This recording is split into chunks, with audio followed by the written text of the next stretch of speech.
Vous êtes-vous déjà senti vivant au point que rien ne vous semble impossible ?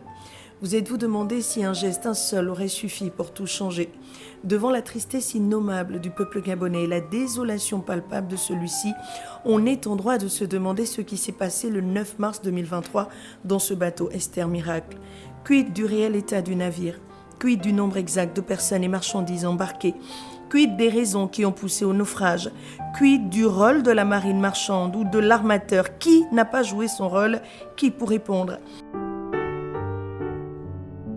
Dans une note datant de janvier 2023, le délégué provincial de l'estuaire, Paul Mivinga, avait au nom de sa hiérarchie attiré pourtant l'attention de l'armateur sur la navigation de nuit.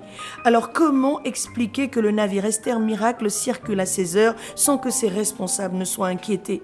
Qui est responsable de ce mépris pour que le Gabon soit endeuillé par la perte de ses fils dont les familles attendent toujours le retour ? Si les premières heures du naufrage montrent les personnes qui luttent pour vivre, l'on se permet cette interrogation. Où était l'équipage du navire Esther Miracle ?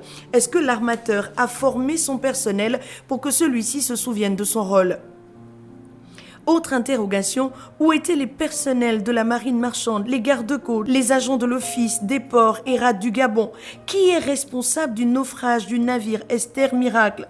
Le Gabon a pourtant ratifié la Convention internationale pour la sauvegarde de la vie humaine en mer en 1980. Comment, pourquoi cette convention n'est pas appliquée ? Pourquoi il n'y avait pas suffisamment de canaux dans le bateau ? Pourquoi ces manquements n'ont pas participé à l'immobilisation du bateau ? Comment a-t-il obtenu d'ailleurs son titre de navigation ?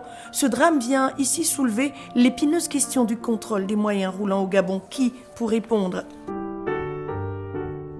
S'il est vrai que certains instants précieux de la vie tiennent finalement à peu de choses, il est tout aussi vrai que se plaire à vivre d'illusions, c'est s'acheter quelques instants d'un doux repos. Mais comment se reposer devant l'incompréhensible ? Qui pour répondre ? 6 morts, une trentaine de disparus, des familles endeuillées, un pays sous le choc, c'est le triste et sombre tableau que l'on peut peindre en pareilles circonstances.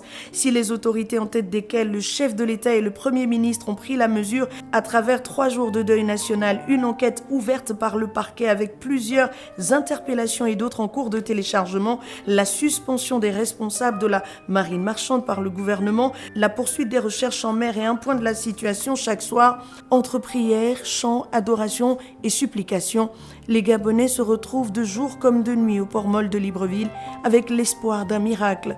Et cette interrogation qui revient sur toutes les lèvres, qui pour répondre ?